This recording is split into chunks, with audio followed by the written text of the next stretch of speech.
नमस्कार आपणको दैनिक संवाद को स्वागत। आसतु जानिबा देश विदेशर खबर गुड़िक आपण को भल लगिले आपणको दैनिक संवाद चैनल को सब्सक्राइब करंतु। आपण पाखरे थिबा बेल आइकन को क्लिक करंतु। आसतु देखिबा देश विदेशर संपूर्ण खबर।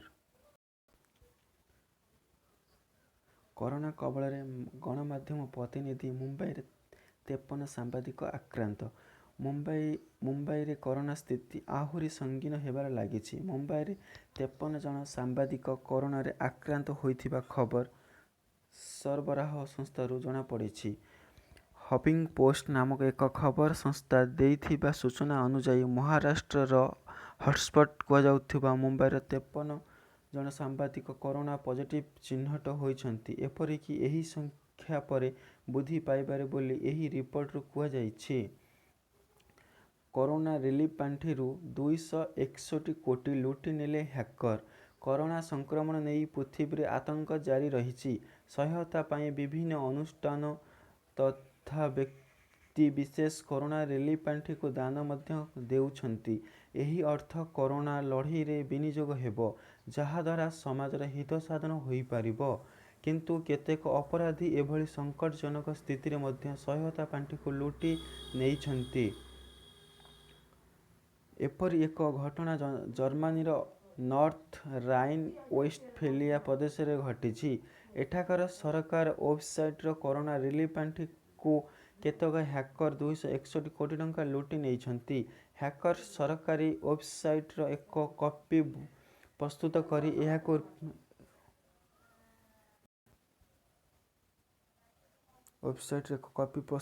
एहाको फिशिंग अटैक्स रे संयुक्त करी एहा द्वारा ईमेल कैंपेन आरंभ करथिले। हजार व्यवहारकर्ता को यह प्रेरण करा जायथिला। परे रिलीफ पांठि को अन्य एक अकाउंट को स्थानांतर करिथिबा तदंतकारी दल पक्षर सूचना दिया जायछि। टंका लुट हेथिबा नै सरकार को कोनोसी खबर मिली नथिला। 576 रिपोर्ट सरकारी वेबसाइट को आसीबा परे लुट संपर्क रे सरकार जानिथिले। एहा परे एप्रिल 9 ठारू एही वेबसाइट को सरकार पक्षरु बंद कर जायथिला। एही लुट मार्च मास द्वितीय सप्ताह ठारू आरंभ होइथिबा तदंतकारी दल कहिसंति। कोरोना सहायता पाई लोकंक पाखको 380,000 अनुरोध कर जायथिबा ईमेल प्रेरण कर जायथिला।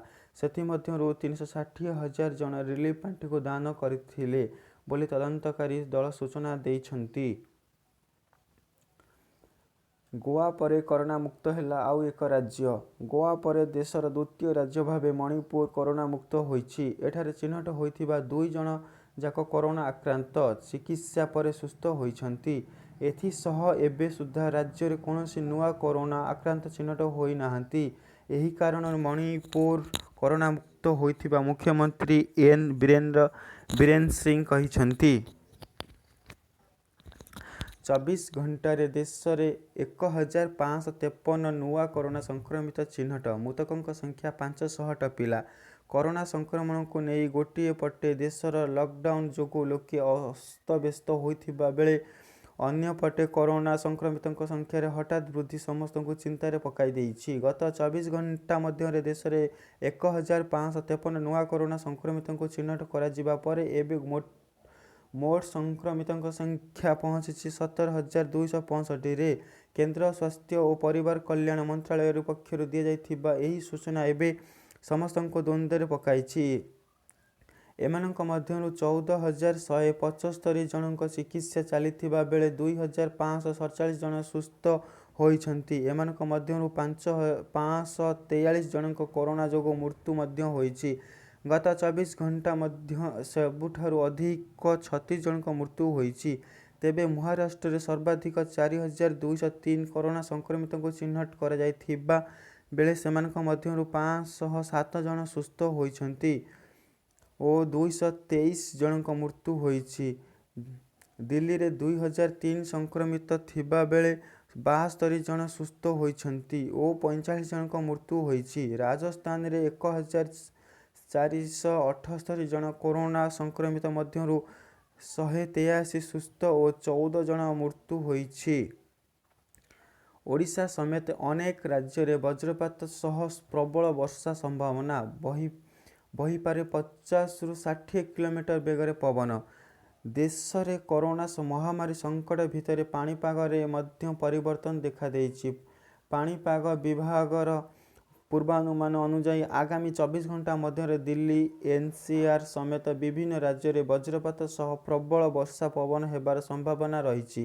ଏହାକୁ ନେଇ ପାଣିପାଗ ବିଭାଗ ପକ୍ଷରୁ ଆଲର୍ଟ ଜାରି କରାଯାଇଛି। ପାଣିପାଗ ବିଭାଗର ପୂର୍ବାନୁମାନ ଅନୁସାରେ ଆସାମ, ମେଘାଳୟ, ପଶ୍ଚିମବଙ୍ଗ, ସିକ୍କିମ, ଅରୁଣାଚଳ ପ୍ରଦେଶ, ନାଗାଲାଣ୍ଡ, ମଣିପୁର, ମିଜୋରାମ, ତ୍ରିପୁରା ପ୍ରବଳ ବର୍ଷା ହେବାର ସମ୍ଭାବନା ରହିଛି।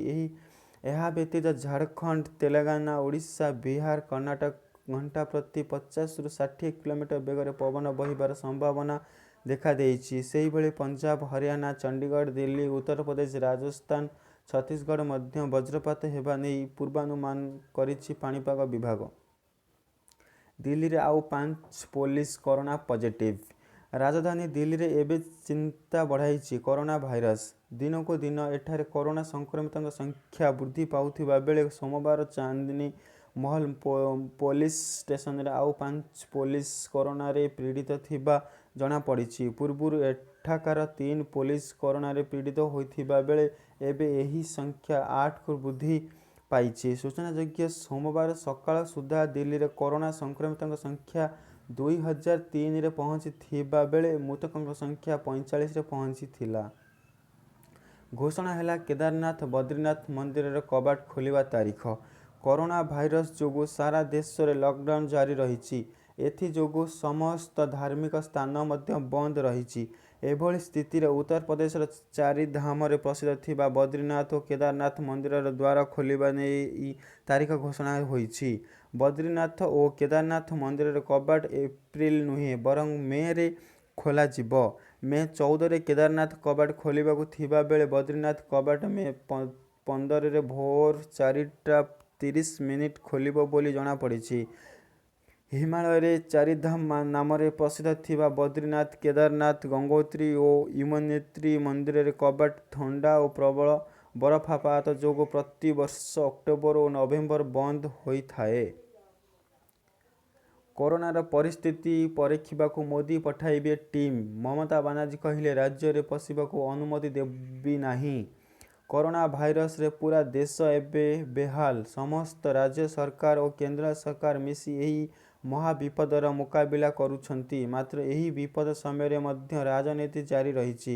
କେନ୍ଦ୍ର ସରକାର ପଶ୍ଚିମବଙ୍ଗ ସମେତ କିଛି ରାଜ୍ୟରେ କେନ୍ଦ୍ର ମନ୍ତ୍ରୀସ୍ତରୀୟ ଟିମ୍ IMCT ପଠାଇବାକୁ ନିଷ୍ପତ୍ତି ନେଇଛନ୍ତି। ଏହି ଟିମ୍ ରାଜ୍ୟଗୁଡ଼ିକରେ କରୋନାର ସ୍ଥିତି ଏବଂ ଲକଡାଉନର ଉଲ୍ଲଂଘନ ସମ୍ବନ୍ଧିତ ବିଷୟରେ ରିପୋର୍ଟ ପ୍ରସ୍ତୁତ କରି କେନ୍ଦ୍ରକୁ ଦେବେ। ମାତ୍ର କେନ୍ଦ୍ର ସରକାରଙ୍କ ଏହି ପଦକ୍ଷେପକୁ ପଶ୍ଚିମବଙ୍ଗ ମୁଖ୍ୟମନ୍ତ୍ରୀ ମମତା ବାନାର୍ଜୀ କଡ଼ା ବିରୋଧ କରିଛନ୍ତି।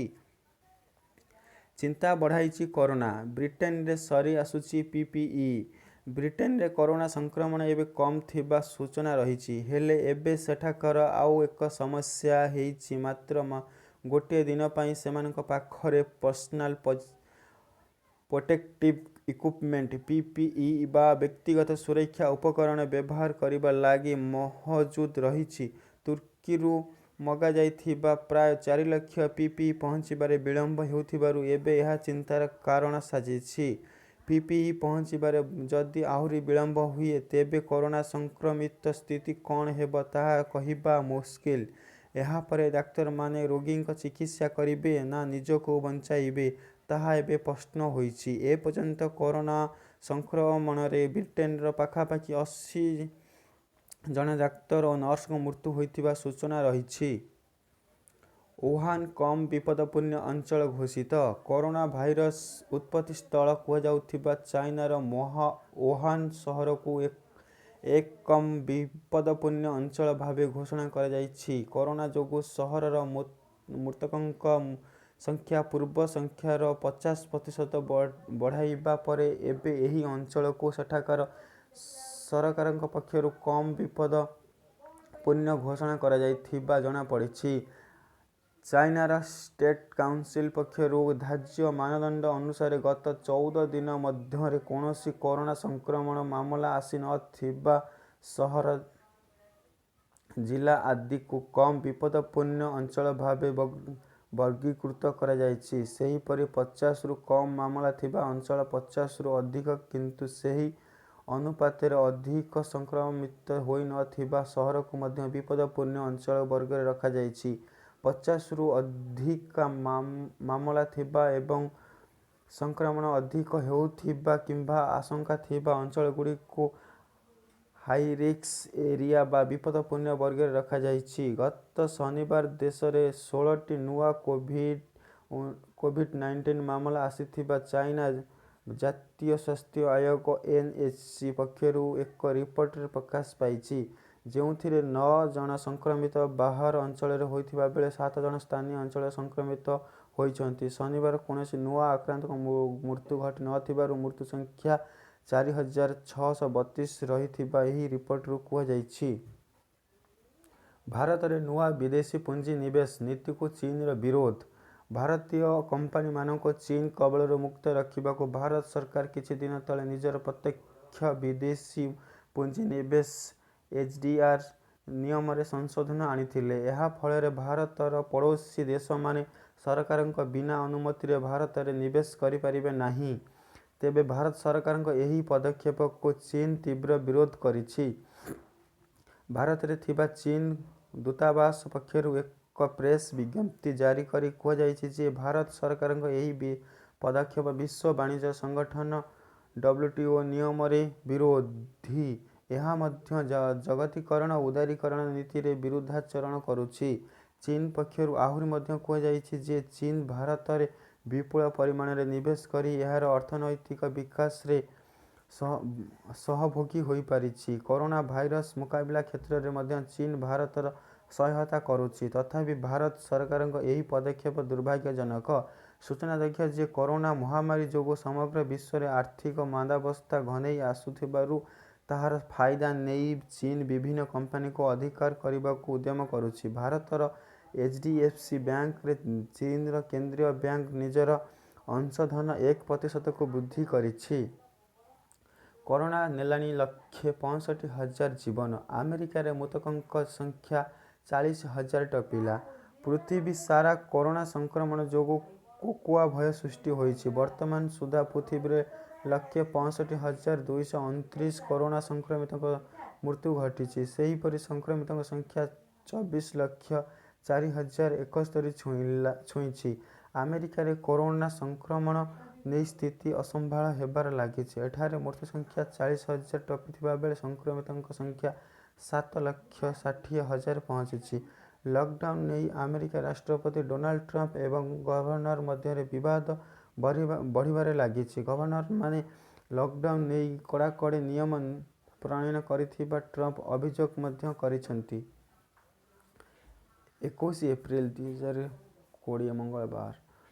ଲକଡାଉନ୍ କଟକଣାରୁ ଆଂଶିକ ମୁକୁଳି କରୋନା ଦୁଃଖକୁ ଭୁଲିବାକୁ ଚେଷ୍ଟା କରୁଥିବା ରାଜ୍ୟବାସୀ ସୋମବାର ଆଉ 13 କରୋନା ଆକ୍ରାନ୍ତ ଚିହ୍ନଟ ହେବା ଖବର ହତାବକ ହୋଇଯାଇଛନ୍ତି। ଭଦ୍ରକ, ଯାଜପୁର, ବାଲେଶ୍ୱର ଏବଂ ସୁନ୍ଦରଗଡ଼ ଜିଲ୍ଲାରୁ ଆଜି ଚିହ୍ନଟ ହୋଇଥିବା 13 ଜଣଙ୍କୁ ମିଶାଇ ରାଜ୍ୟରେ କରୋନା ସଂକ୍ରମିତ ସଂଖ୍ୟା 74କୁ ବୃଦ୍ଧି ପାଇଛି। ଆଜି ସୁଦ୍ଧା ଚିହ୍ନଟ ହୋଇଥିବା ଆକ୍ରାନ୍ତ ମଧ୍ୟରୁ ଜଣଙ୍କ ମୃତ୍ୟୁ ହୋଇଥିବା ବେଳେ 24 ଜଣ ସୁସ୍ଥ ହୋଇ ଘରକୁ ଫେରିଛନ୍ତି। ଅବଶିଷ୍ଟ ରାଜ୍ୟର ବିଭିନ୍ନ କୋଭିଡ୍ ହସ୍ପିଟାଲରେ ଚିକିତ୍ସିତ ହେଉଛନ୍ତି। ସବୁଠାରୁ ଚିନ୍ତାଜନକ ବିଷୟ ହେଉଛି ରାଜ୍ୟର 10ଟି ଜିଲ୍ଲାରେ 74 କରୋନା ଆକ୍ରାନ୍ତ ଚିହ୍ନଟ ହୋଇଥିବା ବେଳେ ସେଥିମଧ୍ୟରୁ ଏକ ତୃତୀୟାଂଶ କେବଳ ପଶ୍ଚିମବଙ୍ଗ ଲିଙ୍କ୍ରୁ ଉତ୍ପତ୍ତି। ଏହାକୁ ନେଇ ଓଡ଼ିଶାବାସୀଙ୍କ ଚିନ୍ତା ବଢ଼ିଯାଇଛି। ଆଜି କରୋନା ଆକ୍ରାନ୍ତଙ୍କ ମଧ୍ୟରୁ ବାଲେଶ୍ୱରରୁ 2 ଜଣ ଥିବାବେଳେ ଭଦ୍ରକରୁ 5 ଏବଂ ଯାଜପୁରରୁ 5 ଜଣ ଲେଖାଏଁ ଓ ସୁନ୍ଦରଗଡ଼ ଜିଲ୍ଲା ବିସାର ଜଣେ ଆକ୍ରାନ୍ତ ଅଛନ୍ତି। କୋଭିଡ୍ ମୁକାବିଲା ଭିତ୍ତିରେ ଶିଳ୍ପ ପ୍ରତିଷ୍ଠା ଓ ନିଯୁକ୍ତି ଯୋଜନା। ଏକାଲବେ 9,100 କୋଟିର ନିବେଶ ପ୍ରସ୍ତାବକୁ ଅନୁମୋଦନ। କୋଭିଡ୍ ମୁକାବିଲା ପାଇଁ ଲଢ଼େଇ ଜାରି ରଖିଥିବା ରାଜ୍ୟ ସରକାର ଇତିମଧ୍ୟରେ ଶିଳ୍ପ ପ୍ରତିଷ୍ଠା ଏବଂ ନିଯୁକ୍ତି ସୃଷ୍ଟିକାରୀ ଯୋଜନାକୁ ତ୍ୱରାନ୍ୱିତ କରିଛନ୍ତି। ସୋମବାର ମୁଖ୍ୟମନ୍ତ୍ରୀ ନବୀନ ପଟ୍ଟନାୟକଙ୍କ ଅଧ୍ୟକ୍ଷତାରେ ଅନୁଷ୍ଠିତ ଉଚ୍ଚସ୍ତରୀୟ ମଞ୍ଜୁରୀ କମିଟି ଏବଂ ମୁଖ୍ୟ ଶାସନ ସଚିବ ଅସିତ ତ୍ରିପାଠୀଙ୍କ ଅଧ୍ୟକ୍ଷତାରେ ଅନୁଷ୍ଠିତ ରାଜ୍ୟସ୍ତରୀୟ ସିଙ୍ଗଲ ୱିଣ୍ଡୋ ମଞ୍ଜୁରୀ କମିଟି ବୈଠକରେ ମୋଟ 91,029 କୋଟି ଟଙ୍କାର ନିବେଶ ପ୍ରସ୍ତାବକୁ को अनुमोदन मिली। एसबू शिल्प संस्था प्रतिष्ठा जरिया 6525 रु अधिक लोकों निजुक्ति सुजोग सृष्टि हेबा।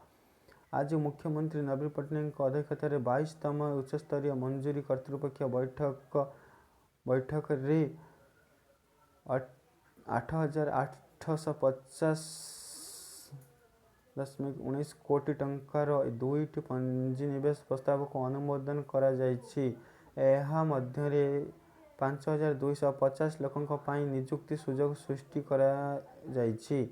संप्रति एवं देशव्यापी महामारी स्थिति उपजिथिबा बेले शिल्प और एमएसएमई क्षेत्र में देखा देइथिबा समस्या उपरे नजर रखिबा पाई मुख्यमंत्री एक अंतः मंत्री स्तरीय कमिटी गठन विषय बैठक रे कहिसंती। दक्षिण आफ्रिका क्रिकेट दलर श्रीलंका गस्त बातिल। आसंता जून रे दक्षिण आफ्रिका क्रिकेट दल श्रीलंका गस्तरे जाई 3टी लेखाएं दिनिकिया और 2020 मैच खेलिबार कार्यक्रम थिला। तेबे कोरोना भूताणु संक्रमण जनित कारण यही सीरीज को बातिल कर दिया जाइथिबा दक्षिण आफ्रिका क्रिकेट बोर्ड तरफ सोमवार गणमाध्यम को सूचना दिया जाइछि। ए संपर्क में गणमाध्यम को सूचना दे दक्षिण आफ्रिका क्रिकेट बोर्ड कार्यकारी मुख्य कार्यनिर्वाही अधिकारी जैकेस फाल कहिसंती श्रीलंका गस्तरे जाई क्रिकेट सीरीज खेलिबाकू दक्षिण आफ्रिका क्रिकेट माने बेस उत्साहित थिले। तेबे कोरोना संक्रमण को दृष्टि रखी यही सीरीज को बातिल करबाकू निष्पत्ति होइछि। आगामी दिन रे परिस्थिति रे उन्नति आसिले पुनर्बार ए सीरीज आयोजन संपर्क चिंता करा जिवो। 2019 विश्वकप बैट नीलाम करिबे राहुल। स्वेच्छासेवी संगठन दि आवर फाउंडेशन को आर्थिक सहायता जोगाइबा उद्देश्य 2019 विश्वकप रे व्यवहार करिथिबा बैट सह बेस किसी संख्यक क्रीड़ा सरंजाम नीलाम करिबे। भारतीय क्रिकेटरू केएल राहुल सूचना थाउ कि दि आवर फाउंडेशन गरीब अवहेलित पिलामानंक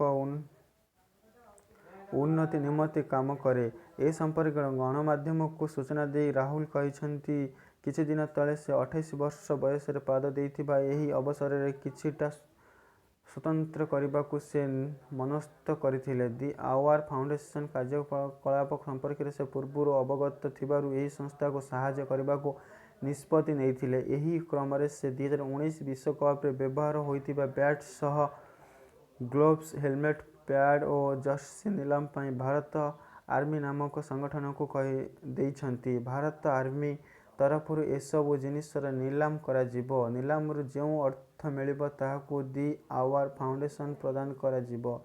सूचना थाउ कि राहुल पूर्व मध्य अनेक सामाजिक कार्य करिसंती। गत वर्ष से कैंसर पीड़ित पिलांक चिकित्सा निमंते राहुल अर्थ प्रदान करथिले। सेहीपरि पशुंक निमंते काम करुथिबा विभिन्न स्वेच्छासेवी संगठन को से आर्थिक सहायता प्रदान करी आसुछंती। वर्तमान देशव्यापी तालाबंद चलिथिबारु राहुल एक सामाजिक संगठन जरिया रे गरीब व्यक्ति को खाद्य सामग्री प्रदान करिबारे सहायता करी आसुछंती। सेहीपरि बेंगालुरु रे राहुल बुला कुकुर और गोरु गाई को खाद्य जोगाउथिबा एक संगठन सह जड़ित अछंती।